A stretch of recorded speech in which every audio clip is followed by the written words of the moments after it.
Boys and girls and boys, let's start with one more new important and beautiful topic and it is called as branch accounts of group 1. Is that okay? So सभी बच्चों से request करूंगा कि एक बार इस topic का heading लिखे. बहुत ही प्यारा टॉपिक है, बहुत ही ज्यादा इंपॉर्टेंट टॉपिक है और ये टॉपिक बार बार आता है एग्जाम में. Is that okay? So can I not say important topic? Okay, important topic के साथ साथ इस चैप्टर में वो पूरी ताकत है कि इस पर क्वेश्चन पूछा जा सकता है right from 8 marks to 16 marks के आसपास पूरे मार्क्स पूछे जा सकते हैं. Is that okay? ऑलराइट. इस चैप्टर को करने के पहले इधर एक चीज और लिख दीजिए, divide and rule. Divide and rule. Now what do you mean by divide and rule? Divide and rule का मतलब यह है कि इस चैप्टर के टुकड़े करो और फिर इसके ऊपर कंट्रोल लेके आओ. बिना टुकड़े किए टॉपिक आपको हमेशा बड़ा लगेगा. और एक चीज, इस टॉपिक में वैरायटी ऑफ द एरियाज है. अभी जैसे एक पिछला पेपर हुआ बेटा नवंबर 2018 का, इस पेपर में क्या कांड हुआ मैं आपको बच्चों को बताता हूं. Students prepared for dissolution of partnership firm but did not prepare for maximum loss method and maximum loss method came for 20 marks. सीधा सा बात हो गया कि पेपर लॉस मतलब वो 20 मार्क के तो बैंड बज गई ना. उसी एंगल से इस टॉपिक को जब तुम करोगे तो ये टॉपिक छोटा नहीं है, बहुत लंबा टॉपिक है. So there would be areas where in you will feel कि नहीं यार ये छोड़ देते, बाकी का करके जाते, कभी तो भी आता ही है. आता ही नहीं है, ऐसा नहीं. नेवर एवर टेस्ट आईसीआई फिर बैंड बजा देती है और कुछ ऐसा पूछती है कि वांदे हो जाएंगे. तो इस टॉपिक को करना है तो या तो पूरा या नहीं किया तो ठीक है, मतलब फिर ऑप्शन में छोड़ना है तो, क्योंकि फिर खाली पुकट कहीं कुछ आएगा करेगा वांदे हो जाएंगे तुम्हारे, है ना. Okay, so now boys and girls listen to me carefully. पहले ब्रांच अकाउंट के डिवीजन कर लेते. ब्रांच अकाउंट के डिवीजन कर लेते हैं. Before I go with branch account can I explain you little bit theory of this topic. Theory नहीं, history बोलूं.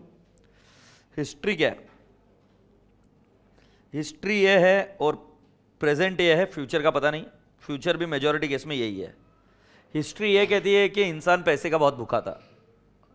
प्रेजेंट कहता है कि इंसान पैसे का भूखा है और फ्यूचर में पता नहीं. Hopefully there would be some changes and humanity will over right. Sir ज्यादा फिलोसफी मत झाड़ो सर, चैप्टर में आओ. तो लेट्स टेक द चैप्टर का रूल क्या है बेटा. हुआ क्या था कि जब ब्रांच ओपन की गई, ये थॉट आज मत देखो. आज तुम क्या इंटरनेट का सहारा देख सकते हो, आज तुम्हें कंट्रोल सिस्टम है, सॉफ्टवेयर से तुम्हारे पास, आज तुम्हारे पास तुम एक जगह से दूसरी जगह जाना है तो चीजें इजी है. तुम आज मत देखो, तुम जाओ आज के 50-60 साल पहले. जब आदमी धंधा करता था ना तो एक आदमी को दूसरे आदमी पर भरोसा नहीं होता था. ब्लैक एंड व्हाइट मूवीज चलती थी ना उस जमाने में. सोचो उस जमाने में लोग ब्रांच ओपन कर देना मतलब क्या, अपना धंधा किसी और को सिखाना, जो भी ब्रांच मैनेजर रहेगा बाकी का. सो बेटा जी इस पूरे टॉपिक में आपको एक ही प्रॉफिट निकालने के 3-4 मेथड देखने को मिलेंगे. तो बच्चा ये कंफ्यूज होता है सर कि 3-4 मेथड से क्यों करा रहा है, क्योंकि बेटा उसके पीछे वो हिस्ट्री थी कि पहले ब्रांच का प्रॉफिट कैसे निकला, फिर उसके डीमेरिट्स निकले, फिर सेकंड मेथड निकला उसके डीमेरिट्स निकले, फिर तीसरा मेथड आया उसके डीमेरिट, फिर चौथे मेथड पर आकर हम सेटल हुए. मतलब जो व्यक्ति अगर अकाउंट्स का रिस्पेक्ट करना चाहता है तो उसको ये पता चलेगा कि जो ब्रांच अकाउंट आज वो पढ़ रहे हैं उसको पढ़ने के लिए लोगों ने कितनी ज्यादा स्ट्रगल करके आज इस ब्रांच अकाउंट में आया. मतलब whether you agree with me और not, the topic like consignment, branch, joint venture at one point of time were there in the syllabus of CA final, which you are at this moment studying at CPT or foundation. So in the similar lines I am trying to tell you कि branch account जो है उसकी एक history है. ये एक गो में branch account जैसे आप पढ़ रहे हो आज के तारीख में वैसा नहीं था, उसके फेजेस है. और इंस्टीट्यूट का एकदम अच्छे से माहौल वाली चीज ये है कि उन्होंने हर एक मेथड को समझाया है और फिर आगे बढ़े, फिर और एक मेथड समझाया, फिर आगे बढ़े, फिर और एक मेथड बताया, फिर आगे बढ़े. Have you all understood? So मैं मेथड जाऊंगा तो कोई चिड़चिड़ नहीं करेगा. अब देखो तो तुमको समझने को मिल रहा है कि क्या क्या होता था, और नहीं तो फिर तो क्या है, जितना भी मोटिवेशन किया ऐसे टाइम पास है. सो ब्रांच 2 टाइप की होती है. एक होती है, लिखो मेरी, डिपेंडेंट ब्रांच, इंडिपेंडेंट ब्रांच.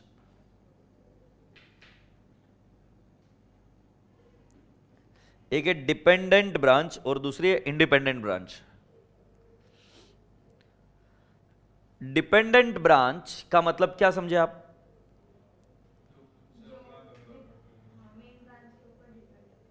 हाँ, वेरी गुड, मेन ब्रांच। ये सब बकवास है, इसीलिए लिख रहा हूं बकवास। जो तुमने बोला ना सर डिपेंडेंट मतलब जो एचओ पर डिपेंडेंट होते हैं, अबे झंडू बाम, ब्रांच का मतलब ही है कि इट विल बी डिपेंडेंट। तो फिर दूसरा ट्राइप ही नहीं आना चाहिए था, इंडिपेंडेंट। एक्चुअली डिपेंडेंट मतलब का समझ में आ रहा है क्या?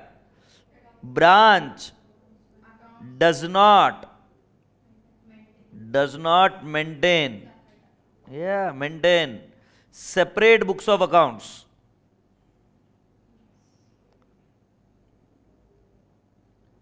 Separate books of account.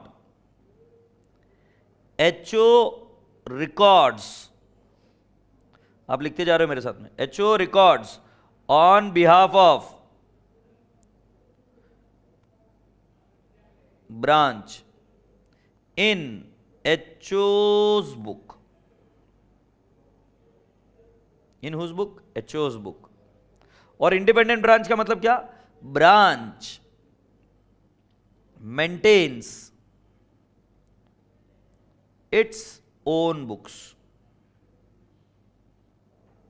For example, bank. मुझे एक बात बताओ, ए गुंडेप्पा, तू बहुत नाटक कर रही है आज कब से, मुझे बता, बैंक अकाउंट है तेरा? कौन से बैंक में? SBI bank. कोई एसबीआई में कौन सी ब्रांच में? दूसरी कोई ब्रांच बता सकती है? स्पेलिंग टफ है। अच्छा स्पेलिंग बता। SHAHA।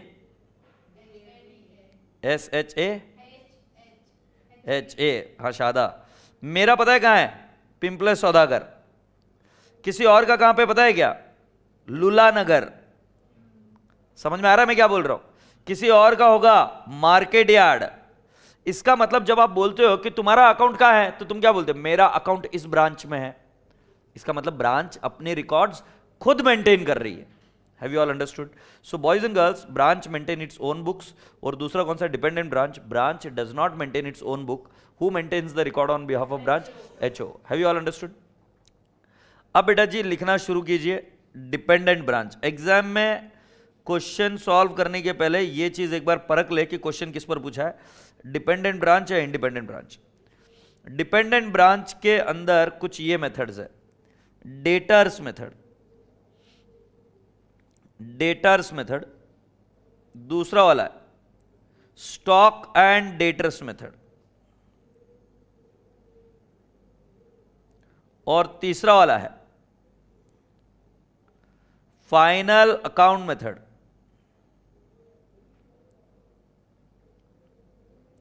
Final account method.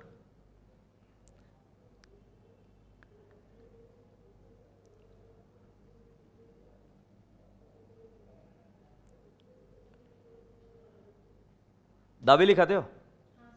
Sandwich खाते हो? दाल मखनी खाते हो? खाते हो कि नहीं खाते हो? इन सभी के ऊपर एक और चीज डाल देते हैं, चीज। मतलब दाबेली पर तड़का लगा, चीज का तड़का मतलब चीज। फिर दूसरा कौन सा? तूने सैंडविच खाया, उसके अंदर भी डाल दिया चीज। और बहुत सारी चीजें हैं यार कि इस पर भी डाल दिया चीज। बर्गर, पिज्जा, चीज और एक्स्ट्रा चीज। समझ में आ रहा है? तो कुछ चीजें होती है जो सभी में ही यूज होती है। तो ये है दाबेली, ये है पिज्जा, और इसको क्या बोलूं, ये है सैंडविच। इन सभी पर एक चीज कॉमन जाती है। चुप झूठी चीज नहीं, नालायक, उसको बोलते हैं WP प्राइस आ सकती है और ये पूरा का पूरा माहौल बदल देगी। WP price is what? Wholesale price. So मतलब बोलने का तात्पर्य क्या है कि है मेथड डेटर्स मेथड ही, स्टॉक एंड डेटर्स मेथड ही और फाइनल अकाउंट मेथड, बट इसमें एक तड़का लगा होलसेल प्राइस का, तो एक नया ही माहौल बता हो जाता है। तो इसीलिए मैं आपको होलसेल प्राइस अलग से पढ़ाऊंगा। होलसेल प्राइस मेथड मतलब सही में बहुत अच्छा मेथड है wholesale price method. Happy? Yes. So क्या मेरे रसगुल्ले बच्चों को यहां तक बात दिमाग में पहुंच गई है क्या? ये हुई डिपेंडेंट ब्रांच। वैसे लिखिए, फिर आएगी independent branch. Independent branch, independent branch के अंदर बनेंगे दो हिस्से सरकार, एक आएगी डोमेस्टिक ब्रांच और दूसरी आएगी foreign branch. Always remember, foreign branch is always independent, dependent branch is always domestic. यह हमेशा डोमेस्टिक ही रहेगी, डोमेस्टिक मतलब इंडिया की इंडिया में, क्योंकि अगर ब्रांच फॉरेन में रहेगी तो उनको बुक सेपरेट ही मेंटेन करने पड़ते हैं, क्योंकि नहीं तो उधर का लॉ अलाउ नहीं करेगा उनको, उधर का लॉ बोलेगा नहीं हमारे बुक्स तो इधर ही मेंटेन करो। इसलिए foreign branch are always what, independent, foreign branch are always what, independent, और dependent branch are always domestic. ठीक है ना। फॉरेन ब्रांच के लिए AS 11 पढ़ना पड़ेगा, बाकी इसमें कोई ज्यादा माहौल नहीं है। और डोमेस्टिक ब्रांच, इंडिपेंडेंट ब्रांच के अंदर आपको देखना पड़ेगा एक 2-3 टाइप के, 4 टाइप के एडजस्टमेंट, जो अभी नहीं लिख रहा हूं मैं आगे देखूंगा। हैप्पी। ये हुआ चैप्टर का सारांश। सो अगर मैं मेरे बच्चों को सही से समझा पा रहा हूं तो तुम कितने टॉपिक पढ़ने वाले? Topic number 1, topic number 2, topic number 3, topic number 4, topic number 5 और टॉपिक नंबर 6।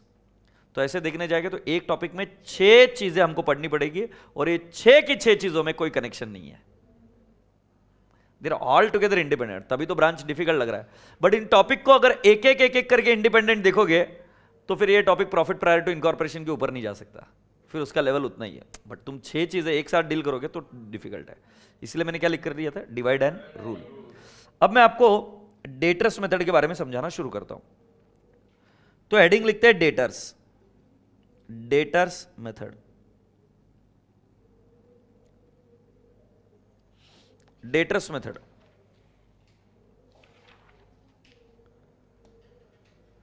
समझ रहे हो क्या तुम? यस, समझ गए मेरे रसगुल्ले बच्चे। ठीक है। डेटर्स मेथड बहुत प्यारा मेथड है। Generally ledger accounts are asked,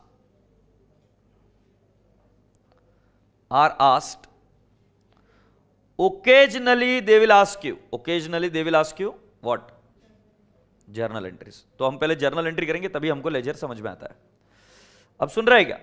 जो डेटर्स मेथड में समझाऊंगा समझ लेना, अच्छे से बिठा लेना, उसके बाद में दोबारा इसके बारे में मत सोचना, नहीं तो तुम दूसरे मेथड में जाके कांड करोगे तो कंफ्यूज हो जाओगे कि क्या करूं। समझ आ रही बात? दिन में तो डेटर्स मेथड इंडिपेंडेंट है। इसका एक जगह रेफरेंस आएगा इंडिपेंडेंट ब्रांच में, वो तब बताऊंगा, बट अभी के लिए तुम्हारे दिमाग में मैं क्लियर कर रहा हूं। इंडिपेंडेंट मेथड एकदम बिंदास, सुनते जाइए। कॉन्सेप्ट क्या है इस मेथड का? एकदम सिंपल कॉन्सेप्ट। मतलब जो भी अपने पूर्वज थे ना, मतलब मां कसम एकदम स्मार्ट लोग थे, वो कहते हैं एक है HO, ठीक है, और एक है ब्रांच। एक काम कर लेते हैं, एक मैं हूं और एक है संतोष। ठीक है, समझ सकते हो ना? ये है आनंद। आनंद ने संतोष को पैसे दिए, नहीं उल्टा करेंगे, नहीं ठीक है अभी लिख दिया। हाँ, आनंद ने संतोष को पैसे दिए, दे दिए क्या भाई? अब आनंद की बैलेंस शीट में मैं बनाऊंगा संतोष अकाउंट।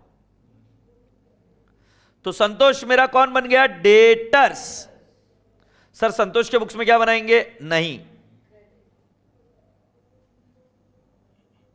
क्या बनाइए? हाँ, मैं भी वही दिखा रहा था, ठेंगा। थैंक यू, समझा कोई तो समझा। ये ठेंगा व्हाटएवर।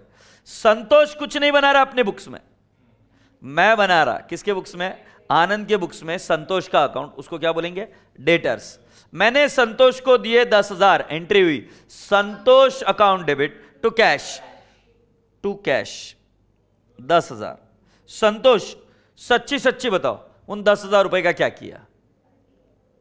10,000 रुपए का क्या किया? जो भी तुम्हारे मन में आ रहा है बताओ, बोल जल्दी से, क्या किया? हाँ, कहां पे खर्चा किया? पार्टी में खर्चा किया है ना। इंस्टाग्राम पर बहुत फेमस है अभी संतोष भाई। हाँ, तो संतोष भाई ने, सुन तो लो, खर्चा कर दिया। क्या मैं ये एंट्री रिकॉर्ड करूंगा? मैं क्या बोल रहा हूं, मैंने संतोष को 10,000 रुपए दिए, वो क्या कर रहा है? I am not interested. Santosh ने मुझे वापस पैसा रिफंड किया, पैसा पे किया बाय कैश। मैंने संतोष को बोला मैंने तेरे को 10,000 दिया, तू अभी अगर मेरे को 11,000 दे रहा है, पांडे जी क्या हो गया? प्रॉफिट। कॉमन सेंस इस कॉन्सेप्ट से काम करता है। जब भी मैं कोई खर्चा करूंगा संतोष के लिए, मैं डेबिट कर दूंगा कि संतोष से पैसा आना है, जितना आ गया अगर वो ज्यादा आया प्रॉफिट, कम आया लॉस। सो इधर मैं दिखा दूंगा टू प्रॉफिट। तो जब पहला मेथड डिजाइन किया गया था वो डेटर्स मेथड से डिजाइन किया गया था। पहले मेथड का लॉजिक ये था कि जितना भी खर्चा किया है वो डेबिट कर दो, जो कोई भी आपने एसेट दी वो क्या कर दो, डेबिट कर दो, और उसके बाद में जो कोई भी चीज आई वो क्रेडिट कर दो। अगर ज्यादा आया तो प्रॉफिट, कम आया तो लॉस। इस मेथड का सबसे बड़े 2 रूल्स लिख कर देता हूं। अगर बोला prepare Lucknow, Madras, Chennai branch account, मतलब इस मेथड को पहचानने का कैसा, जब भी बोले ना प्रिपेयर लखनऊ ब्रांच अकाउंट तो समझ जाना ये कौन सा मेथड है, debtors method.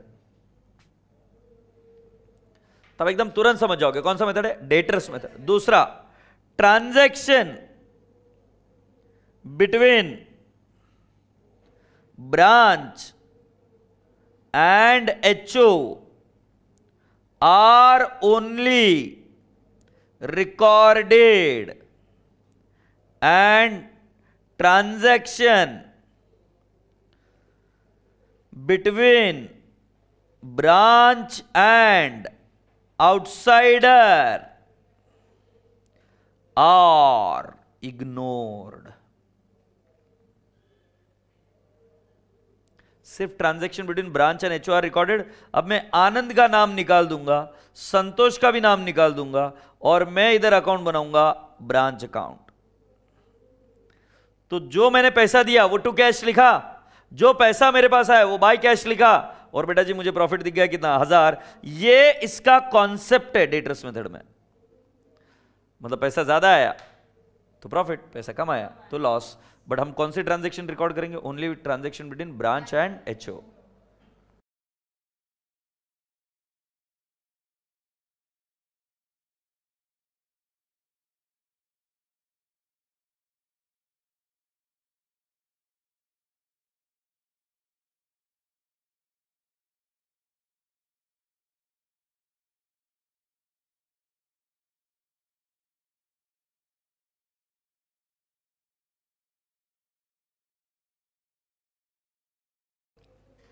Done done done, okay. अब मैं आपसे कुछ बताऊं, कुछ अकाउंट्स हम इसमें सीखेंगे। अकाउंट्स जो जो हमको बनाने पड़ते हैं वो कौन से देखो, सुनो। रेडी हो अभी आप यहां से? ये देखो, पहला अकाउंट होता है गुड्स सेंड टू ब्रांच। लिखते जाइए, गुड्स सेंड टू ब्रांच। दूसरा अकाउंट होता है बेटा जी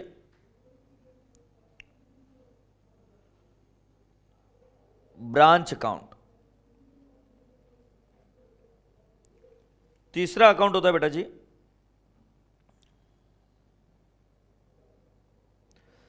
ब्रांच डेटर्स, ब्रांच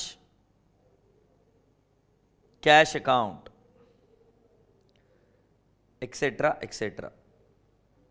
ठीक है, तो मैं आपको बता रहा हूं रियल लाइफ में सिर्फ ये 2 ही अकाउंट्स बनते हैं, और रियल लाइफ में ये बचे हुए जो कोई भी अकाउंट ये मेमोरेंडम बेसिस पर बनते हैं, मेमोरेंडम बेसिस।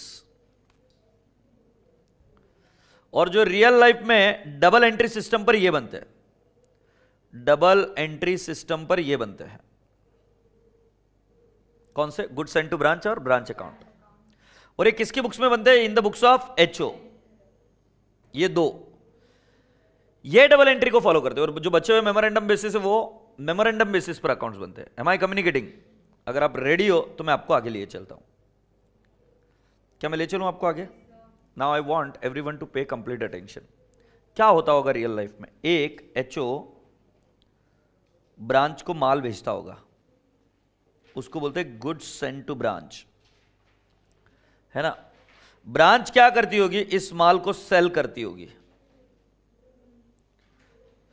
सेल या तो कैश में हो जाता होगा या क्रेडिट में हो जाता होगा, और कई बार यहां पर बैड डेट्स की एंट्री भी होनी पड़ती है, डिस्काउंट की भी एंट्री करनी पड़ती है। ब्रांच के मैनेजर की सैलरी की एंट्री करनी पड़ती होगी, है नहीं?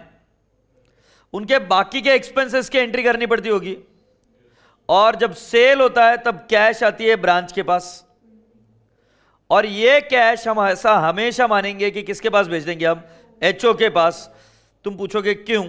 क्योंकि बेटा कॉमन सेंस की बात है कि ब्रांच का खुद के कोई बुक्स ऑफ अकाउंट्स नहीं है, तो उनके पास कैश अकाउंट भी नहीं है, तो कैश मैनेज करने के लिए किसके पास भेज दिया जाता होगा? एचओ। HO, agreed? उदाहरण के तौर पर अगर मैं आपको दूं एग्जाम्पल, तो काका हलवाई, जो लोग बाहर कहीं पढ़ रहे हैं, पुणे के बाहर कहीं पढ़ रहे हैं, मुझे वर्चुअल लेक्चर्स के थ्रू देख रहे हैं, पेनड्राइव के थ्रू देख रहे हैं, तो आपको बता दूं काका हलवाई हमारे पुणे में एक फेमस हलवाई की दुकान है, उसके अलावा चितड़े बंधु भी है, एग्रीड? सो काका हलवाई की दुकान है। काका हलवाई की बहुत सारी दुकानें हैं पुणे में। अब इन सभी दुकानों में माल एक जगह से ही आता है, ये सारी दुकानें महज एक सेलिंग पॉइंट है।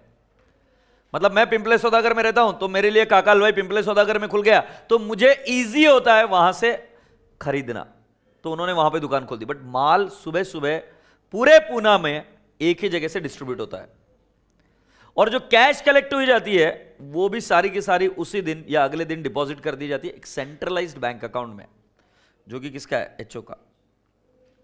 सो जो मैं बोल रहा हूं branch 1, branch 2, branch 3, branch 4, branch 5, ये सारे कौन से पॉइंट्स है बेटा जी? सिर्फ सेलिंग पॉइंट्स है।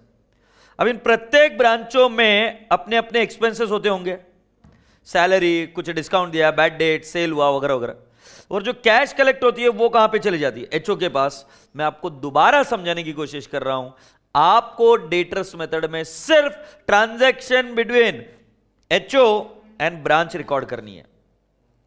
ब्रांच बाहर वालों के साथ क्या ट्रांजैक्शन कर रही है? इग्नोर। बट ब्रांच ये काम जरूर करती है कि जब कभी भी ब्रांच की कोई ट्रांजैक्शन हो जाती है तो वो ट्रांजैक्शन की एक समरी बनाकर, क्या बनाकर? समरी बनाकर एचओ को देती है, और एचओ उसके बेसिस पर रिकॉर्डिंग कर लेता है। डे टू डे बेसिस पर ये जब काम होता है ना तो बहुत इजीली हो जाता है। तुम सोच रहे होंगे साल के एंड में बेचता है, ऐसा नहीं, रियल लाइफ में डे टू डे बेसिस पर हो जाता है। से यस। वैसे तुमने ऐसे कई सारे लेबोरेटरीज भी देखे होंगे पूना में, लेबोरेटरी, डॉक्टर लाल पैथ लैब, इनके बहुत अलग अलग अलग अलग जगह सेंटर है, बट रिपोर्ट तुम्हें कलेक्ट करना है, कहीं से भी कलेक्ट कर लो, तुम पैसे कहीं पर भी दो। मतलब मैं यहां पर आया सिटी में आज, और मैंने ब्लड सैंपल सिटी में दे दिया क्योंकि मैं सिटी में था, और मुझे रिपोर्ट कलेक्ट करनी है मेरे घर के नजदीक में, वहां से जाके कलेक्ट कर सकता हूं। पैसे यहां दिए, कलेक्ट वहां से किया, चलता है। क्यों? रिपोर्ट उनके कंप्यूटर सॉफ्टवेयर में प्रिंट आउट निकाल कर दे देंगे। तुम्हें समझ में आ रहा है क्या? तो वहां पर भी कैश का सेटलमेंट, सारी सेटलमेंट सेंट्रलाइज्ड है, अकाउंटिंग। तो transaction between branch and outsider आपको इग्नोर करनी है, ये बात ध्यान में रखना। क्यों इग्नोर करनी है, धीरे धीरे पता करते हैं। अभी क्या मैं आपके दिमाग में बैठा पाया क्या क्या करेंगे? Transaction between branch and outsider will be ignored, ठीक है? अब जरा ध्यान से सुनो, सुन रही है ना? एचओ के ट्रायल बैलेंस में बहुत सारे अकाउंट है, सैलरी, वेजेस, परचेसेस, ठीक है, सेल्स, इलेक्ट्रिसिटी, और न जाने कौन से अकाउंट, बैड डेट्स वगैरह वगैरह। बट जब भी आपको इलेक्ट्रिसिटी बिल पे करना है ब्रांच का, तुम इलेक्ट्रिसिटी शब्द नहीं यूज करोगे, क्योंकि इलेक्ट्रिसिटी शब्द यूज करते ही बेटा वो हिट कर जाएगा एचओ के खुद के पर्सनल एक्सपेंस को। अरे काय को ब्रा, हाँ वेरी गुड बेटा। अगर मैं तुमको एक बात बताऊं, आनंद है और ये संतोष है, एंड संतोष, मैं संतोष को बोलता हूं, नहीं मैं क्या बोलेगा, संतोष मेरे को बोला, संतोष मेरे को बोलता है सर एक काम करो ना, वो पिंपले सौदागर में मेरा एक दोस्त है, उसको ये जाके फूल देके आ जाना ना, आप वहां पे नजदीक रहते हो, आप देके आ जाओ। सपोज मान लो मैं देके आया, तो क्या मैं एंट्री ऐसे करूंगा क्या? ऐसे करूंगा क्या? Gift to cash, it will be reason of my divorce sir. गलत accounting can be reason of your divorce. Why? My wife is a CA, she will see gift दिया, किसको दिया? मेरे को तो लाकर नहीं दिया कभी, हाँ या ना? मैंने लिया, गिफ्ट लिया, उसने बोला मेरे को सर पूरा चॉकलेट बॉक्स, टेडी बियर भी चाहिए और हार्ट शेप भी चाहिए, मैंने सब कुछ किया, खरीद के लेकर जाके दिया, संतोष ने बोला तो। बट अगर मैंने गिफ्ट टू कैश बोला तो मेरी वाइफ जब मेरे ट्रायल बैलेंस को और मेरे फाइनेंशियल स्टेटमेंट्स को देखेगी तो बोलेगी किसको गिफ्ट दिया। मैंने गलती क्या की? गिफ्ट देना गलती नहीं था, जो एंट्री की वो गलती हुई, क्योंकि ये खर्चा मेरा नहीं है। It will hit my P&L account if it goes like this. तो मुझे एंट्री क्या करनी चाहिए थी? संतोष, संतोष से पैसा आना है टू कैश। तो तुम मुझे और एक प्रॉमिस करो, जब जब तुम ब्रांच के लिए खर्चा करोगे, तुम ना इलेक्ट्रिसिटी अकाउंट के पास ध्यान दोगे, ना सैलरी के पास, ना वेजेस के पास, ना पेटी कैश एक्सपेंसेस, ना बैड डेट्स, ना डिस्काउंट, कुछ नहीं रे। तुम एक ही अकाउंट को जानते हो, उसका नाम क्या है? ब्रांच। तो अपनी एंट्री कैसे होगी? Branch to cash. जैसे मैं संतोष के लिए कोई भी खर्चा करूंगा, वो जो कुछ भी बोलेगा, सही गलत व्हाटएवर, मुझे क्या लेना देना है, मैं एंट्री कर दूंगा Santosh to cash. Are you understanding? So with this broad smile on your face, you are all expected to come down on page number 9. Page number 9.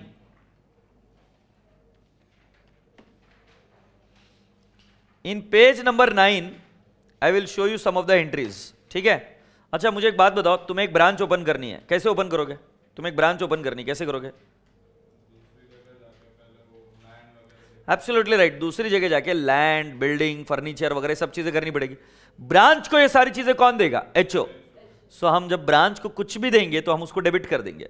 जैसे ब्रांच को कैश दी तो हम एंट्री क्या कर देंगे? Branch to cash.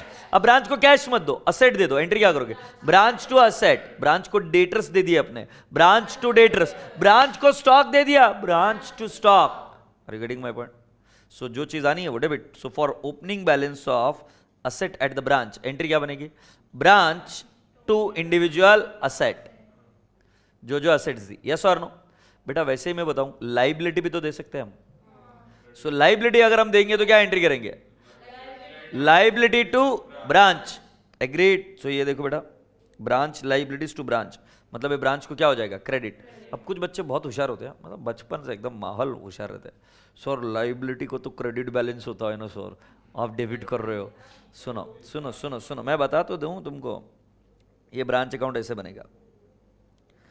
So branch account में asset debit side में आ गई, और असेट को डेबिट बैलेंस होता है, और लाइबिलिटी क्रेडिट साइड में आनी चाहिए, आ गई। सो ये ओपनिंग बैलेंस इधर आएगा। तो बता दो क्लोजिंग बैलेंसेस कहां पे आएंगे? उल्टे साइड में। सो लाइबिलिटी इधर क्लोजिंग, और असेट इधर डेबिट। ये पता है क्या? अज्यूम कर रहे हैं, अरे क्लोजिंग है, अज्यूम कर रहे हैं हम कि ये ब्रांच चल रही है कई सालों से, तो कई सालों से चल रही, तो पिछले साल की असेट डेबिट बैलेंस में, और पिछले साल की लाइबिलिटीज क्रेडिट साइड में, उसको ओपनिंग बैलेंस बोलेंगे। और जो क्लोजिंग असेट्स और लाइबिलिटीज है, असेट को होता है डेबिट बैलेंस, ओपनिंग रहा तो डेबिट में, क्लोजिंग रहा तो क्रेडिट में, और लाइबिलिटी को होता है क्रेडिट बैलेंस, ओपनिंग रहा तो क्रेडिट में, क्लोजिंग रहा तो डेबिट में। से यस। अब करंट ईयर में आप जो कुछ भी करोगे खर्चा, क्या करोगे? You will send some goods. So what is the entry you will make? Branch to goods send to branch. एक नया अकाउंट यूज किया, माल भेजा, तो एंट्री क्या करोगे? Branch to goods send to branch. अब तुम्हारे दिमाग में ये क्वेश्चन आएगा, sir why goods send to branch? I will explain you. So बेटा जी, for goods send to branch entry is what? Branch to goods send to branch. Entry number 3, माल return आ गया, गुड्स सेंड टू ब्रांच, हाँ या ना? ये entry भी हो गई 4th। अब कुछ पैसा भेजा ब्रांच के लिए, क्योंकि उनको खर्चा करना है तो एचओ भेज, ब्रांच टू कैश, बिल्कुल सही। अगर ब्रांच ने हमको कैश भेजा तो एंट्री क्या आएगी? Cash to branch. Agreed? Yes. बेटा क्लोजिंग बैलेंस ऑफ असेट इसकी एंट्री देख ली, और क्लोजिंग बैलेंस ऑफ लाइबिलिटीज की भी देख ली। Entry number 9 pending. Now for credit sale, मुझे बताओ क्रेडिट सेल किसके बेस में हो रहा है? Branch and outsider. क्या हम रिकॉर्ड करेंगे क्या? मैंने क्या बोला? Only transaction between branch and HO are recorded. अगर कॉमन सेंस भी लगाओगे तो पता चलेगा, एचओ अपने बुक्स में किसका अकाउंट बना रहा है? ब्रांच। तो एचओ और ब्रांच के बीच जो ट्रांजैक्शन होगी वही तो रिकॉर्ड होगी ना। तो ब्रांच और आउटसाइडर की ट्रांजैक्शन इग्नोर की जाएगी। यही इस मेथड का डीमेरिट है, क्योंकि इससे ये पता नहीं चल पाता था पुराने जमाने में कि ब्रांच कुछ फ्रॉड कर रही है क्या। तो ब्रांच जितना पैसा भेज देती थी हम मानते थे उतना ही है, मतलब 100 रुपए का माल और ब्रांच ने 120 भेज दिया, हम बोलते थे प्रॉफिट है 20। ब्रांच को हमने 100 रुपए का माल भेजा, ब्रांच ने भेज दिया 110, तो हम बोलते थे प्रॉफिट 10। बट ब्रांच 120 भेजना चाहिए कि 110 भेजना चाहिए कि 140 भेजना चाहिए, इसके बारे में कोई रिकॉर्ड ही नहीं, क्योंकि क्रेडिट सेल कितने का हुआ, कितने में सेल हुआ, इसके बारे में हमें कोई अंदाजा ही नहीं रहता था। सही, यस और नो? एनीवेज, तो वहां पे फ्रॉड के चांसेस थे। So for credit sale no entry, for normal loss no entry, normal loss no entry. But ध्यान में रखना, अगले मेथड में नॉर्मल लॉस की एंट्री होगी। तुम बोलोगे सर नॉर्मल लॉस की एंट्री क्यों नहीं करते? सिंपल सी बात है बेटा, मेरा ओपनिंग स्टॉक है 1000 रुपए का, मान लो वो स्टॉक कुछ ट्रांजैक्शन नहीं करंट ईयर में, वो स्टॉक खराब हो गया नॉर्मल लॉस की वजह से, और इधर क्लोजिंग स्टॉक आ गया 990, 10 का स्टॉक खराब, तुम्हें नहीं लगता ऑटोमेटिकली लॉस बुक हो गया? Why will I again record this loss? Say yes. So बेटा जी, normal loss no entry. For goods returned by customer no entry. Why? Transaction between branch and outsider. आगे abnormal loss. Abnormal loss to branch क्यों किया? मैं तुम्हें बताता हूं। तुम्हें याद है क्या ट्रेडिंग अकाउंट हम बनाया करते थे? तो जब ट्रेडिंग अकाउंट बनाते थे तो हम लिखते थे यहां पर ओपनिंग परचेसेस, ओपनिंग 100, परचेसेस 10,000, इधर सेल्स, राइट, मान लेते सेल्स 0 है और इधर क्लोजिंग भी 0 है। तो तुम पूछोगे सर क्लोजिंग 0 सेल्स भी 0, तो माल गया कहां? मैं बोल रहा हूं यार आग लग गई, यार आग लग गई। बट मैंने अगर रिकॉर्ड नहीं किया तो वो क्या दिखेगा? Gross loss. ग्रॉस लॉस दिखेगा तो हम क्या बोलेंगे? धंधे की वजह से लॉस हो रहा है। बट ये धंधे की वजह से नहीं हो रहा है, ये तो एबनॉर्मल है, इसलिए इसको यहां से रिवर्स करते थे। याद है क्या? बाय एबनॉर्मल लॉस 10,100, और अगर आपको याद होगा तो इधर जीपी 0 आएगा, और फिर पी एंड एल अकाउंट में आप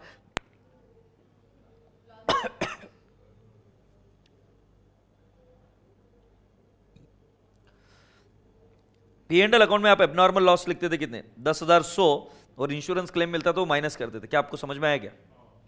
ओपनिंग परचेसेस, सेल्स हुआ नहीं, क्लोजिंग कुछ नहीं, तो क्या लिखेंगे? एबनॉर्मल लॉस, और एबनॉर्मल लॉस कहां हिट कराएंगे? P and L account, debit side. Say yes? कोई व्यथा, कोई शंका, कोई कुशंका? All is well? कोई query? Can we go ahead? Girls and boys and girls, ये कहां तक स्टोरी हो गई अपनी? है 10,100 तक की हो गई। ऑल राइट्स, तो ये एबनॉर्मल लॉस टू ब्रांच समझ में आया क्यों? क्योंकि बेटा मैं ब्रांच में भी क्या करने की कोशिश कर रहा हूं, ये मान लो ये ब्रांच है, राइट, 1000 रुपए का माल है, क्लोजिंग स्टॉक 0 है, तो माल गया कहां? तो मैंने बोला ब्रांच की गलती नहीं थी, आग लग गई। तो फिर मुझे क्या करना पड़ेगा? एबनॉर्मल लॉस यहां से निकालना पड़ेगा। क्रेडिट किया मतलब क्या कर दिया? निकाल दिया। फिर ये एबनॉर्मल लॉस जाके बैठेगा बिजनेस के general P and L account में। वहां इनर कॉलम में 1000 और लेस करोगे जो भी इंश्योरेंस क्लेम है, आउटर कॉलम में हिट करा दो क्या? जो बचा हुआ लॉस है। I hope you are getting my point. तो मुझे बताओ नॉर्मल लॉस रिकॉर्ड करोगे कि नहीं करोगे? नहीं। एबनॉर्मल लॉस रिकॉर्ड करोगे क्या? यस। तो एंट्री क्या? Abnormal loss to branch. Very good. अच्छा, जब पैसा मिलेगा तो एंट्री क्या करोगे? एबनॉर्मल लॉस को रिवर्स करोगे, इंश्योरेंस क्लेम जितना पैसा मिला वो, और हिट कहां मारेगा? GPL. What is GPL? General P and L account. Agreed? Yes. Pilferage, pilferage is normal loss. क्या लिखेंगे? Pilferage is normal loss. क्या आप रिकॉर्ड करोगे क्या? नहीं। ब्रांच एक्सपेंस, ब्रांच एक्सपेंस की एंट्री बोलो। No entry. Y? Branch and outside. But अगर एचओ ने पे किया, जैसे मैंने संतोष के लिए पे किया, तो करेंगे क्या? एंट्री होगी branch to cash. Happy? Yes. Now bad debt discount allowed to debtors, entry करेंगे क्या? क्या एंट्री आएगी? No entry. क्यों? Transaction between branch and outsider. Very good. अगर प्रॉफिट है तो बेटा जी ट्रेडिंग अकाउंट याद करो, ट्रेडिंग अकाउंट के डेबिट साइड में आता था ना, वैसे ब्रांच अकाउंट के भी कौन से साइड में आएगा? डेबिट साइड में। क्या एंट्री आएगा? Branch to GPL. और लॉस हुआ तो general P and L account to branch. I hope you got my point. Hey boys and girls, ध्यान रखना हमेशा, एंट्री पक्की तो उस चैप्टर का वो सेक्शन पक्का। तो तुमको मैं अगले 5 मिनट दे रहा हूं, रफ में लिख कर निकालो, कैसे भी करो, बट एंट्रीज लिखो, और 5 मिनट में लिखना पॉसिबल है, रफ में लिख कर निकालो, ठीक है? गुड सेंड टू ब्रांच, ये कॉन्सेप्ट आपका पेंडिंग है, वो मैं समझाऊंगा और बात खत्म हो जाएगी। Is that okay?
ऑलराइट, तो क्या अभी हम एक बार एंट्रीज चेक कर लेंगे क्या? सारी एंट्रीज आती है क्या?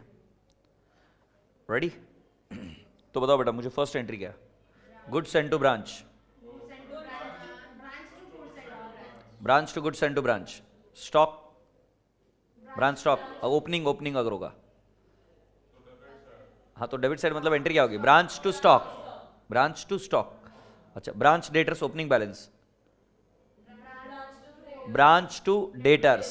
ओके, तो मैं अभी आपको एक ट्रिक बताता हूं, एंट्रीज याद रखने की ट्रिक, मतलब एग्जाम में कुछ भी पूछे तो भी आपको ट्रिक हेल्प कर जाएगी, ठीक है? पूरी क्लास, पूरी क्लास, अगर मैं आपके सामने ब्रांच अकाउंट बनाऊं, ये किसके बुक्स में बन रहा है? एचओ। तो जब भी एग्जामिनर बोले prepare Lucknow branch account, Madurai branch, Bangalore branch, ऐसा बोले प्रिपेयर ब्रांच अकाउंट, तो समझ जाना ये डेटर्स मेथड है। अब इधर मैं लिखूंगा to opening stock, to opening debtors जो ब्रांच पर है, टू ओपनिंग फर्नीचर, हाँ या नहीं, टू ब्रांच कैश। तो एंट्री ऐसे बनती है बेटा, branch to stock account, branch to branch debtors, branch to furniture account, branch to branch cash, और बाय ओपनिंग क्रेडिटर्स। ये एंट्री ऐसे बनती है, मतलब साइक्लिकल वे में एंट्री बनती है, मतलब एंट्री नहीं भी आ रही, लेजर अकाउंट आ रहा है, एंट्री बन जाएगी। So creditors to what? Branch, फिर नेक्स्ट गुड्स सेंड किए, सो हमारी एंट्री आएगी to goods send to branch, entry क्या आएगी बेटा जी? Branch to goods send to branch. Goods return, तो एंट्री क्या आएगी? By goods send to branch, ये रिटर्न्स। इधर रिटर्न वर्ड नहीं आएगा, वर्ड तो गुड्स सेंड टू ब्रांच आएगा। तुम बोलोगे बट सर रिटर्न है ना, नहीं, क्योंकि अकाउंट तो गुड्स सेंड टू ब्रांच का ही बना है ना, तो रिवर्स भी वही अकाउंट होगा। सो एंट्री क्या? Goods send, so branch to goods send to branch. Goods return, नया अकाउंट नहीं बनाने का, उसी अकाउंट को रिवर्स करना, तो एंट्री क्या आएगी? Goods send to branch account. समझ में आ रहा है? अब gave money to branch for salary, for wages, for electricity, for admin expenses. तो बेटा इधर मैं लिखूंगा टू कैश, अंडरलाइन कर लिखूंगा wages, salary, admin expense etcetera. But बेटा जी आपको ध्यान में रखना है कि जैसे ही तुमने वर्ड वेजेस यूज किया रे किया, it will hit HO's wages account. तुमने ब्रांच के लिए वेजेस दिए, तो एंट्री क्या है? इसीलिए टू वेजेस लिखा, कुछ टीचर्स कराते हैं टू वेजेस लिख दिया, क्या फर्क पड़ता है? मैं बोल रहा हूं मिस्टेक है, मार्क्स कटने चाहिए, क्योंकि बच्चे को समझ में नहीं आ रहा, पोस्टिंग वेजेस को नहीं जानी चाहिए, पोस्टिंग जानी चाहिए कैश को। तो एंट्री क्या? Branch to cash. समझ में आ रहा है? अब नॉर्मल ब्रांच ने हमको कैश भेजा, तो हम एंट्री क्या करेंगे? By cash. अब कैश किस लिए भेजा? तो सेल्स के लिए, सेल किया तो कैश आई। अरे भाई ब्रांच के पास कैश कहां से आएगी? माल बेचेंगे तो कैश आएगी वो। या कलेक्शन फ्रॉम डेटर्स, से यस। सो बेटा जी एंट्री क्या हुई? कैश टू ब्रांच, किसी भी कारण से कैश ब्रांच ने एचओ को दी होगी, तो एचओ क्या बोलेगा? मेरे पास कैश आई। कैश कहां से आई? To branch. Agreed. Next, normal loss not recorded, abnormal loss, तो हम क्या लिखेंगे? By abnormal loss. बेटा क्लेम मिला, उसकी एंट्री होगी क्या? नहीं, उसका इंपैक्ट पी एंड एल में जाता है। सो एंट्री क्या बनी तुम्हारी? ये वापिस एबनॉर्मल लॉस टू ब्रांच, से यस।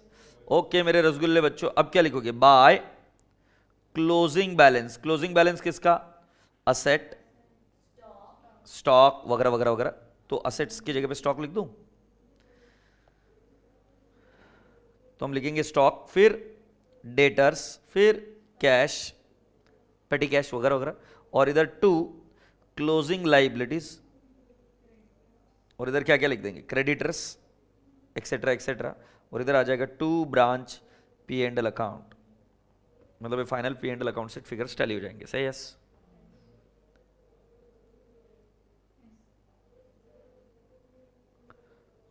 हरिवंश राय, समझ में आएगी बात सर में?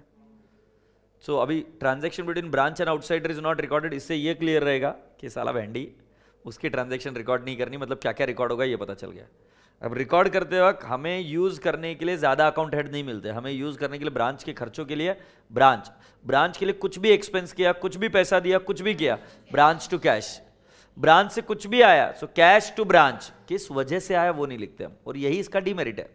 अब बेटा अगर तुमने ध्यान से देखा होगा तो तुम्हारे पास स्टॉक अकाउंट है opening, debtors account, furniture account, branch cash, creditors, वैसे क्लोजिंग बैलेंस भी है। पर बेटा जी इसके रिकॉर्ड तो हम मेंटेन करते ही नहीं, इसके रिकॉर्ड तो हम मेंटेन कर ही नहीं रहे ना, कहां कर रहे क्या, नहीं। तो बेटा हमको ओपनिंग क्लोजिंग हमको कहां से पता चलता है, तो बेटा ब्रांच मेंटेन करती होगी। तो ब्रांच कैसे मेंटेन करती है, डबल एंट्री सिस्टम पर नहीं, मेमोरेंडम बेसिस पर, कच्चा। मतलब सोचो काका हलवाई की एक ब्रांच ने उधार में माल बेचा, तो लिख कर रखेंगे ना कि इस आदमी को इतना माल बेचा, इतने पैसे आए, इतने और आने बाकी है। अबे हो नहीं, तो जब तुम उधार में बेचते हो तो तुम उसके बारे में लिख कर रखते हो। सो बेटा जी मेमोरेंडम अकाउंट बनते हैं stock account, memorandum debtors account बनते हैं, और वैसे मेमोरेंडम कैश अकाउंट और पता नहीं और जो जो अकाउंट बनाने बना लो। बट तुम्हें मेमोरेंडम का मतलब समझ में आता है क्या, रफ वर्क।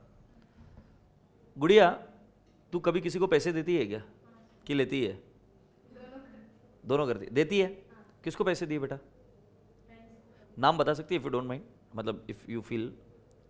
हाँ पूजा, पूजा को कितने रुपए दिए आपने, पूजा को 200 रुपए दिए।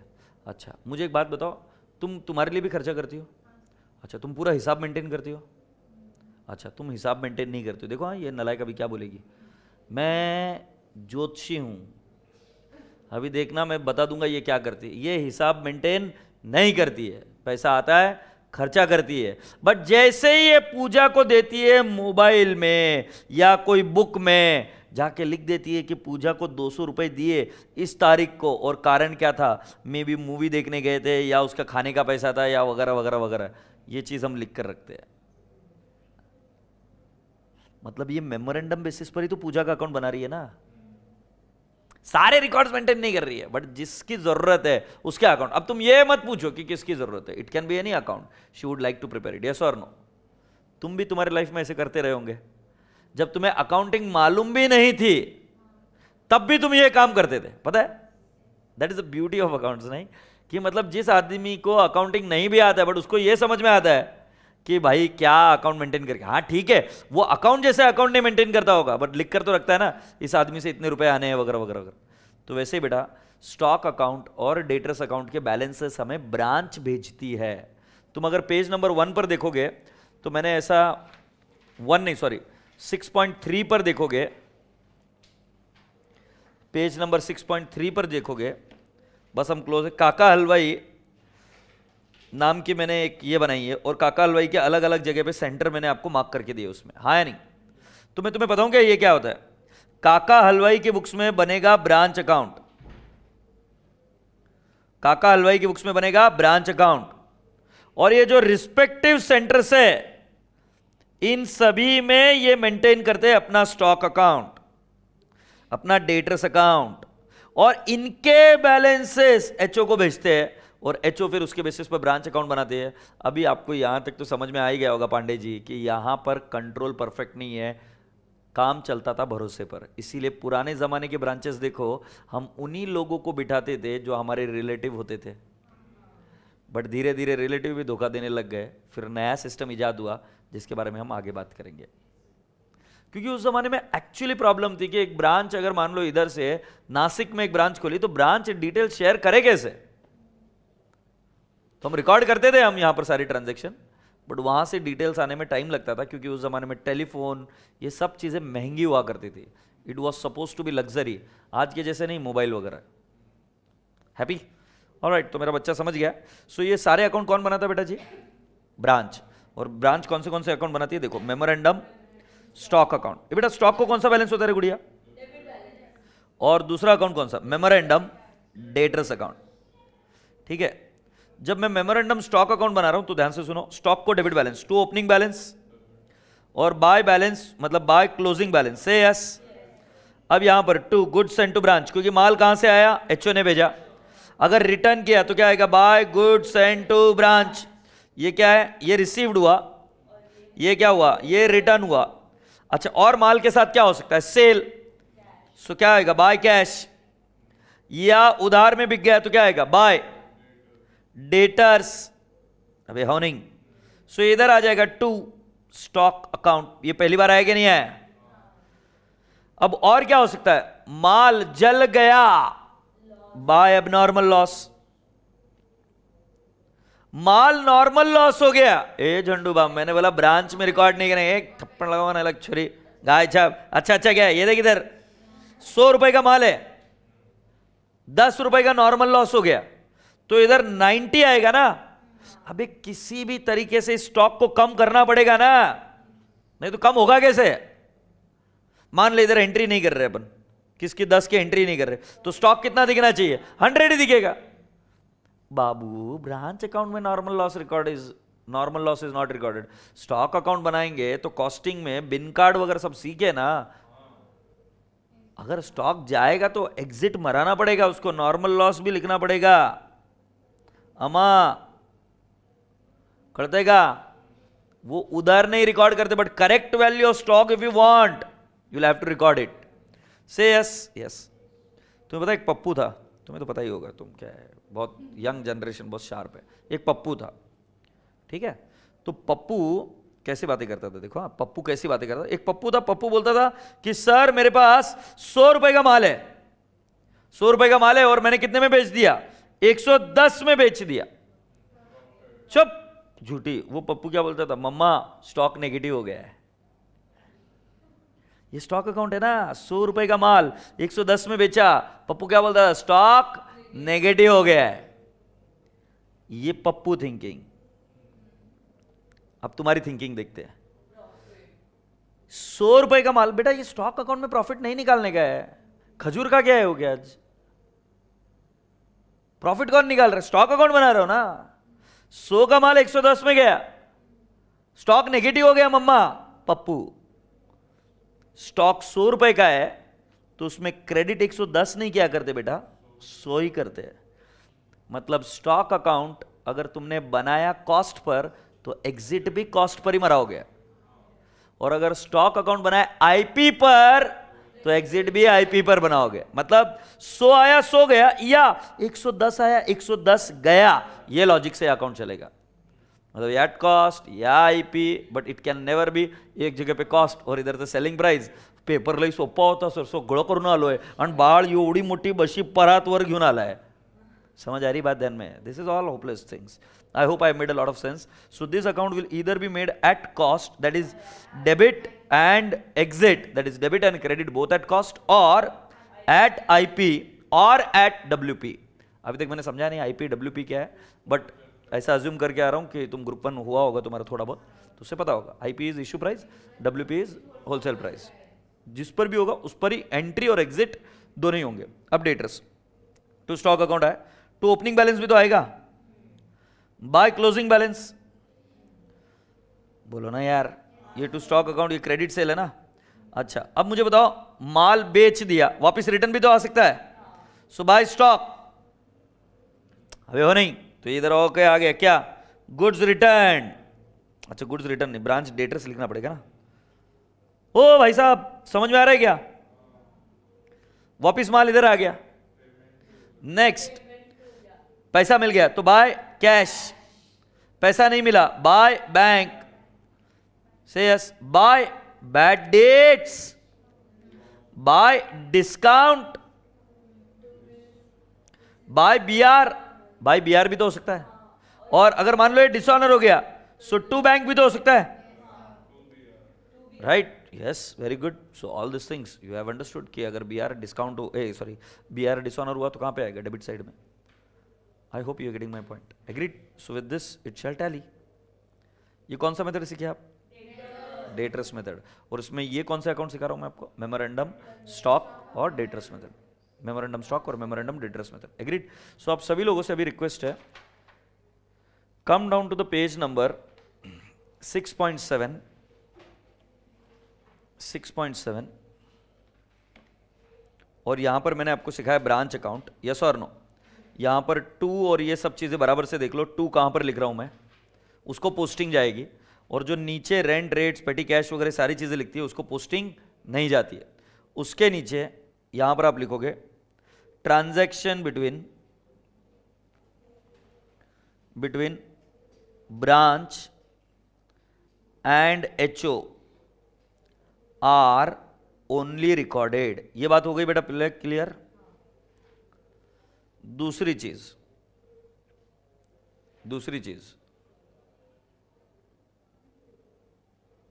Transaction between branch and HO are only recorded, ठीक है। और next memorandum stock account and memorandum debtors account is prepared by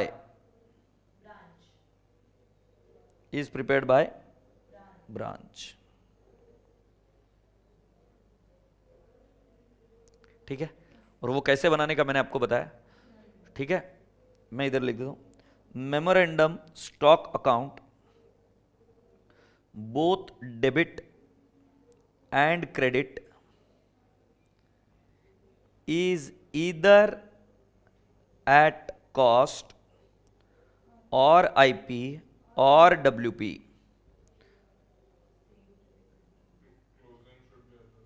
same memorandum stock account, ठीक है। सो अभी मैं सभी लोगों से रिक्वेस्ट क्या कर रहा हूं, जो मैंने मेमोरेंडम स्टॉक और डेटर्स अकाउंट बनाया वो इधर एक बार बना लीजिए, फिर मैं और एक कॉन्सेप्ट सिखाऊंगा और उसके बाद में हम प्रॉब्लम की तरफ जा सकते हैं। मेमोरेंडम स्टॉक एट कॉस्ट और IP,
can we go ahead? All right. Now I am teaching the last part of the story, which is again very important. If you don't find space here, then you will find space at page number 8. तो वहां पर कर देना, ठीक है। Now I am going to teach you one more important point, which is again very important. देखो at cost मतलब क्या है, goods sent at cost. This is one logic, ठीक है। And the other one is goods sent at IP, and the other one is goods sent at WP. So first let me explain you what does that mean.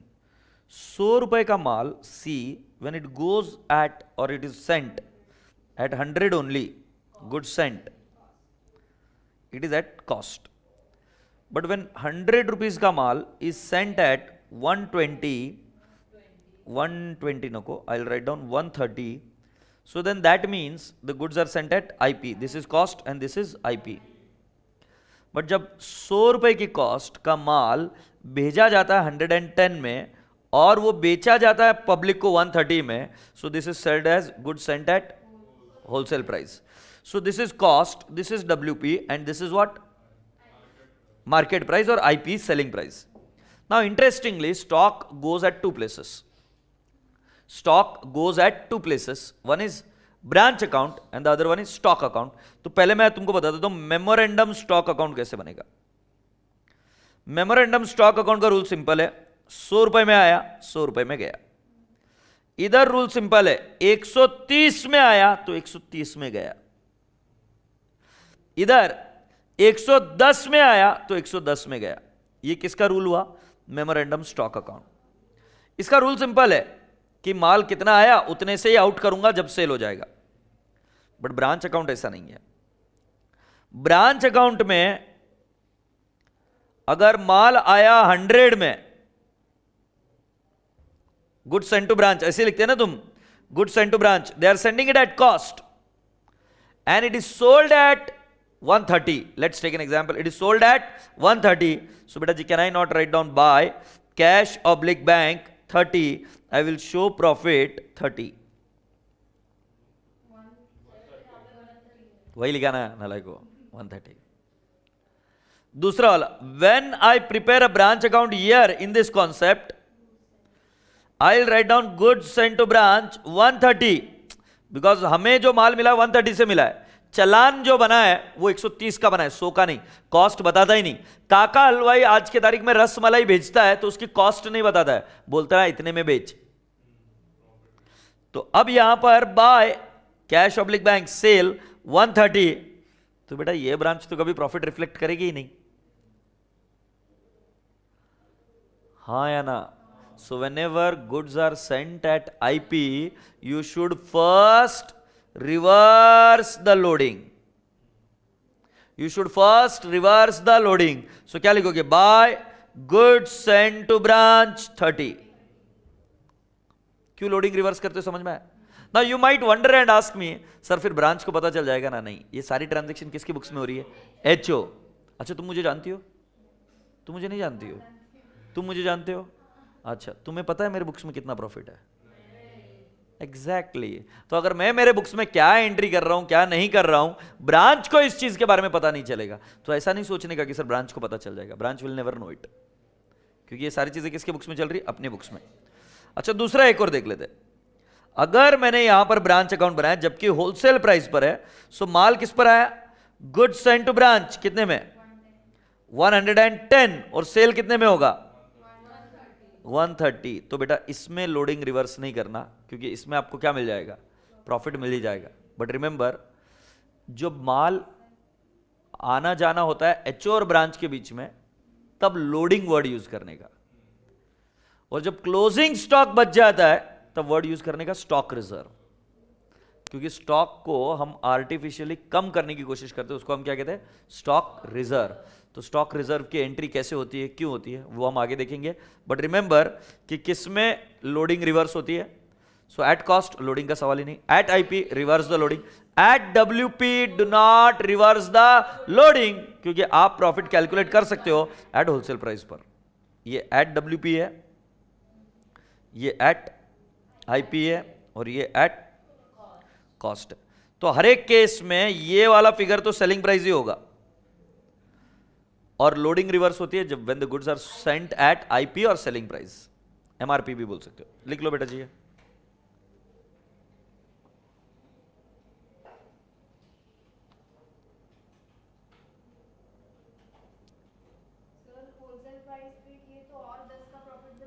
और 10 का profit कैसे दिखेगा बेटा? आगे बताऊंगा wholesale price का.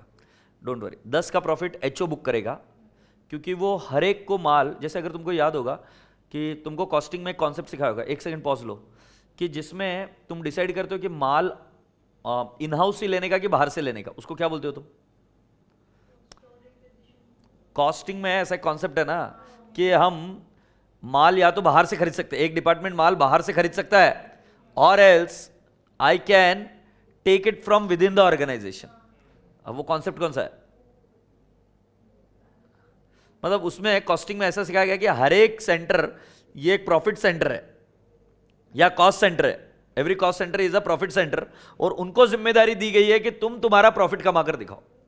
तो वैसे ही एचओ क्या बोलता है ब्रांच को कि मैं तेरे को बाकी के लोगों के जैसे ही ट्रीट करूंगा। जैसे फॉर एग्जांपल बीपीसीएल के खुद के भी पेट्रोल पंप है और वो रिटेलर को भी देते हैं, तो बीपीसीएल अपनी ब्रांच को क्या बोलता है कि मैं तेरे को माल दूंगी एट होलसेल प्राइस ओनली, जितना बाकी के रिटेलर को देंगे, तुम प्रॉफिट कमा कर दिखाओ। तुम्हें लॉजिक लग रहा है मैं क्या बोल रहा हूं? एम आई कम्युनिकेटिंग? तो सेम तरीके से इधर भी जब डब्ल्यूपी पर भेजा जाता है तो 10 रुपए का प्रॉफिट एचओ दिखाता है और 20 रुपए का प्रॉफिट ब्रांच दिखाता है। बट स्टॉक रिजर्व की एंट्री होगी क्योंकि stock will be shown at a higher loaded price, so stock reserve की एंट्री होती है लास्ट में। Is that okay? Yes, please wind it up.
ठीक है, alright, so let's go on. अब इसमें एंट्री इधर कहीं पर भी कुछ नहीं, इधर हर जगह पे एंट्री क्या होगी? इधर देख लो, एंट्री करके दिखाता हूं। Branch to goods and to branch, 100 की एंट्री, 100 की एंट्री। इधर एंट्री आएगी branch to goods and to branch 130, 130। इधर लोडिंग रिवर्स होगा, goods and to branch 30 to branch account 30। मतलब ये लोडिंग रिवर्सल की एंट्री है। माल भेजा आईपी पर तो एंट्री क्या? Branch to goods and to branch. फिर जब लोडिंग रिवर्स करना है तो एंट्री क्या आएगी? Goods and to branch to branch. इधर तो लोडिंग रिवर्स होती नहीं, तो इधर एंट्री क्या है? Branch to goods and to branch कितना? 110, 110। तो तुमको ये क्वेश्चन बहुत बार आता होगा इसमें और इसमें, बच्चों को आता है रेगुलर बैच में।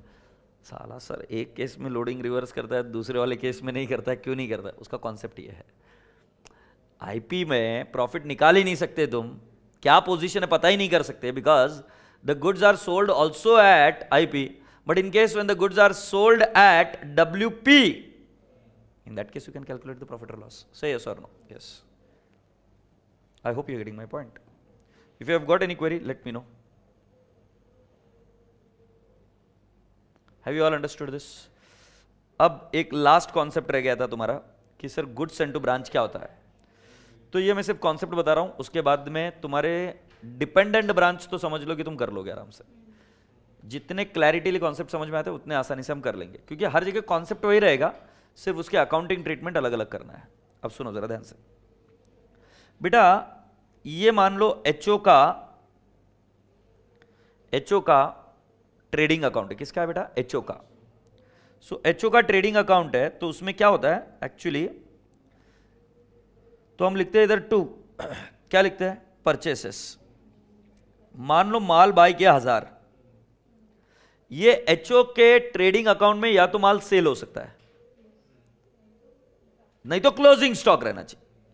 इसके अलावा माल के साथ कुछ भी किया तो तुमको रिवर्स करना पड़ता है। याद है गुड्स विड्रॉन? तो तुम ड्राइंग्स लिखते थे क्रेडिट में, क्योंकि माल को सेल के अलावा कुछ भी किया ना तो ट्रेडिंग को रिवर्स करो। एबनॉर्मल लॉस रिवर्स करते थे। Goods distributed as free sample trading के क्रेडिट में लिखते थे और पी&एल के डेबिट में लिखते थे। सेम लॉजिक, मैंने ये माल बेचा नहीं है तो मैं क्या लिखूंगा? By goods sent to branch 1000। ये एक्चुअली ऐसा होता है। तो इधर बाय क्लोजिंग स्टॉक कितना आएगा? नील। फिर ये माल यहां से घुसता है गुड्स सेंट टू ब्रांच में, कितने में घुसता है? इधर टू ट्रेडिंग। ये तुमको लास्ट में सिखाई गई होगी एंट्री, ये सिखाई गई होगी बट लास्ट में। फिर ये गुड्स सेंट टू ब्रांच में कितना है? 1000। But goods sent to branch बोलता है मैं ये माल तो भेज रहा हूं कहीं पर, तो पहला ट्रेडिंग से रिवर्स, और कहां गया? गुड्स सेंट टू ब्रांच में। गुड्स सेंट टू ब्रांच में घुसा और यहां से निकला और कहां गया? बाय ब्रांच अकाउंट में। कितने में? Let's assume 1200। ये आईपी है। सो बेटा जी ब्रांच अकाउंट ओपन करके अभी मैंने बताया था, सो इधर क्या आ जाएगा? To goods sent to branch, कितना आ जाएगा? 1200। बट बेटा ये बिकेगा भी कितने में? 1200 में। इसलिए मैंने क्या बोला? Loading reverse. सो रिवर्स करने का भी तरीका मैंने ऐसे ही बताया था, by goods sent to branch 200। तो इधर आएगा टू ब्रांच अकाउंट 200। सो तुम्हें पता है गुड्स सेंट टू ब्रांच किसका काम करता है? वो ट्रेडिंग अकाउंट और ब्रांच अकाउंट में एक कनेक्शन का पॉइंट का काम करता है। कैसे कनेक्शन के पॉइंट का काम करता है? देखो, ट्रेडिंग में माल एट कॉस्ट आया। अब तुम्हारे को बचपन से रूल समझाया गया कि माल सेल हुआ तो सेलिंग प्राइस पर ले, नहीं तो trading account will start reflecting the profit. तो अगर माल सेल नहीं किया, तुमने ब्रांच को ही भेजा है, तो you should not show profit. तो मैंने उसको 1000 से बाहर निकाला। 1000 से बाहर निकालकर गुड्स सेंट टू ब्रांच में डाला 1000, बट वहां से एग्जिट मार के निकला कितने में? 1200। एग्रीड? सो वहां से एग्जिट मार के 1200 ब्रांच को डेबिट हुआ, बट इसमें लोडिंग थी तो लोडिंग रिवर्स किया गुड्स सेंट टू ब्रांच, और goods sent to branch tally हो गया। अब दूसरा एक देख लेते। माल भेजा किस पर? WP पर। सो WP पर ये 1000 का इधर से आउट होगा 1050 पर या 1100 पर। So goods sent to branch में भी कितना आएगा? 1100 से यस।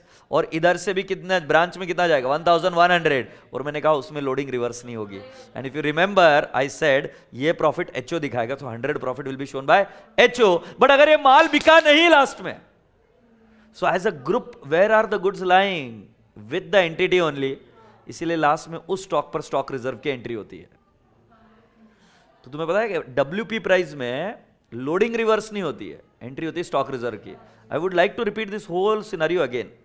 अगर होलसेल प्राइस में भेजा, सो एचओ एग्जिट कराएगा अपने माल को 1100 पर। ऑब्जर्व द ट्रेडिंग अकाउंट, 1000 में एंट्री। चलो एक काम करते हैं ना, ये आईपी का हो गया।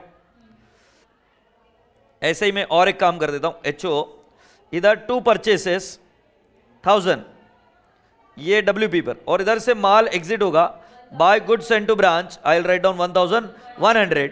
तो इधर बाय क्लोजिंग स्टॉक आएगा 0, और इधर मैं बताऊंगा 2GP 100 टैली। अब इधर से गुड्स सेंट टू ब्रांच, ओ थोड़ा सा मैं भावनाओं में बह गया। हाँ, गुड्स सेंट टू ब्रांच में आएगा कितना? 1100 टू ट्रेडिंग, और इधर से एग्जिट मारेगा बाय ब्रांच 1100, और इधर आएगा ब्रांच से टू, क्या नाम? गुड्स सेंट टू ब्रांच, हाँ या नहीं? 1100। तो मैंने कहा इसका लोडिंग रिवर्स नहीं करते, क्योंकि इधर प्रॉफिट ऑलरेडी रिकॉग्नाइज हो चुका है। अब ये सेल हुआ 1200 में, तो ब्रांच प्रॉफिट दिखाएगी 200, प्रॉफिट इज रियलाइज्ड, हाँ या नहीं? अगर सेल कर दिया तो। बट बेटा जी सेल नहीं हुआ, सो इधर क्या दिखेगा? By branch, by balance carried down 1100। तुम्हें पता है क्या? From the entity's point of view HO has already recognise the profit. इसीलिए इस प्रॉफिट को रिवर्स करने के लिए आप एंट्री क्या करते हो? स्टॉक रिजर्व की, और वो एंट्री होती है P&L account to stock reserve. So अभी पी एंड एल अकाउंट मतलब एचओ के पी एंड एल अकाउंट को डेबिट मारेगा, इधर प्रॉफिट दिख रहा है ना बाय जीपी 100। अभी मेरी नेक्स्ट एंट्री क्या होगी, P and L to stock reserve. So बेटा इधर टू स्टॉक रिजर्व लिखते याद आ रहा है क्या आपको, तो ये प्रॉफिट नलिफाई हो गया। तो बेटा डब्ल्यूपी प्राइस में सिर्फ स्टॉक रिजर्व की एंट्री होती है, आईपी में लोडिंग रिवर्स होती है और स्टॉक रिजर्व की भी एंट्री होती है, और कॉस्ट में तो गुड्स कॉस्ट पर ही है, तो उसमें कोई लोडिंग नहीं कोई स्टॉक रिजर्व नहीं। तो क्या एक बार पूछ लूं, आईपी में लोडिंग की एंट्री रिवर्स होती है और स्टॉक रिजर्व की भी एंट्री आएगी, और इसके अंदर क्या करेंगे, कॉस्ट में कुछ भी नहीं, ना लोडिंग ना स्टॉक रिजर्व, और डब्ल्यूपी प्राइस में लोडिंग की एंट्री नहीं होती, स्टॉक रिजर्व की एंट्री होती। अब मैं तुम्हारे चेहरे पर और एक क्वेश्चन मार्क देख रहा हूं, सर स्टॉक रिजर्व की एंट्री कैसे होती है, अगले मेथड में सिखाऊंगा, स्टॉक एंड डेटर्स मेथड में, और आप समझ जाओगे। बट अभी लॉजिक्स क्लियर है तुम्हें कि फ्लो कैसा हो रहा है, okay good. If you want to write it down you can write it down, this is at IP, this is at WP.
Stock reserve की एंट्री, कुछ बच्चों को यह भी कंफ्यूजन था कि वो स्टॉक से रूट होती है, इनफैक्ट वो स्टॉक से रूट कभी नहीं होती है, वो रूट होती है by P and L account. तो स्टॉक रिजर्व की एंट्री अगर आप देखोगे तो स्टॉक 1100 ही दिख रहा है, स्टॉक को चेंज नहीं कर पा रहा हूं मैं, तो हमारी एंट्री क्या होती है, P and L account debit to stock reserve, ये एंट्री होती है। इसको एज इट इज रखते हैं और एंट्री हुई P and L to stock reserve. ये ट्रेडिंग था, ट्रेडिंग के बाद में नीचे अकाउंट बना पी एंड एल अकाउंट, ये पी एंड एल अकाउंट है ना उसके बाद में। अच्छा, आप सभी लोगों से एक रिक्वेस्ट है कि पेज नंबर 5 और 6 पर आपको कुछ ऐसे अकाउंट बने हुए दिखेंगे, पेज नंबर 5 और 6 पर आपको कुछ अकाउंट नंबर देखने को मिलेंगे। बेटा ये सारी चीजें मैंने आपको ऑलरेडी सिखा दी है, एग्रीड। ये इसमें क्या होता है कि कई बार ये ऑब्जर्व करने में बच्चे का बहुत प्रेशर आ जाता है, तो मैंने लिख कर ही करा दिया। इज दैट ओके कि कैसे क्या क्या होता है, so you don't have to now again get into all those stuff. Have you all understood? Okay. दूसरी चीज आपको मुझे ये बतानी है कि पेज नंबर 8 पर भी जो चीजें लिखी हुई है, उनमें से एक आध दो चीजें बता देता हूं, जैसे ये वाली चीज मैंने बता दी है। अब depreciation, depreciation on fixed asset is not recorded in branch debtors method. I said, मैंने नहीं बोला स्टॉक एंड डेटर्स मेथड, मैंने नहीं बोला final account method, debtors method में क्यों नहीं रिकॉर्ड होता है? क्योंकि मान लो मैंने फिक्स्ड एसेट ओपनिंग बैलेंस लिखा 1100 और क्लोजिंग बैलेंस लिखा मैंने 900, सो ऑटो इफेक्ट हो गया डेप्रिसिएशन का 200, इसीलिए डेप्रिसिएशन इज नॉट रिकॉर्डेड।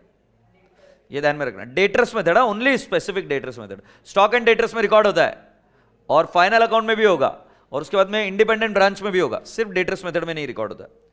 पेटी cash expenses paid by branch, transaction between branch and outsider not recorded. Shortage और surplus of stock next method में मैं आपको सिखाऊंगा, बट शॉर्टेज और सरप्लस हम कौन से मेथड में रिकॉर्ड नहीं करेंगे? डेटर्स मेथड में रिकॉर्ड नहीं करेंगे। प्रॉफिट और loss on sale of fixed asset भी हम रिकॉर्ड नहीं करेंगे। Now will ask me why. Suppose goods आए 1000 के, सॉरी हमारे पास फिक्स्ड एसेट थी 1000 की। If I sell it at 1200, that 1200 cash will be sent to what? HO. So अपन इधर क्या लिखेंगे? बाय कैश 1200, से यस और नो। सो बेटा जी जो प्रॉफिट है 200 का वो ऑटोमेटिकली रिकॉर्ड हो जाता है। I would like to repeat again, profit और loss on sale of fixed asset is not recorded in debtors method, stock and debtors वगैरह में होता है। Purchase by branch, transaction between branch and outsider not recorded. और abnormal losses ये record किया जाता है और वो कैसे एडजस्टेड फिगर पर होता है तो ये हमने ऑलरेडी पढ़ लिया है, से यस और नो। ठीक है, अभी मेरी बात सुनो बेटा ध्यान से।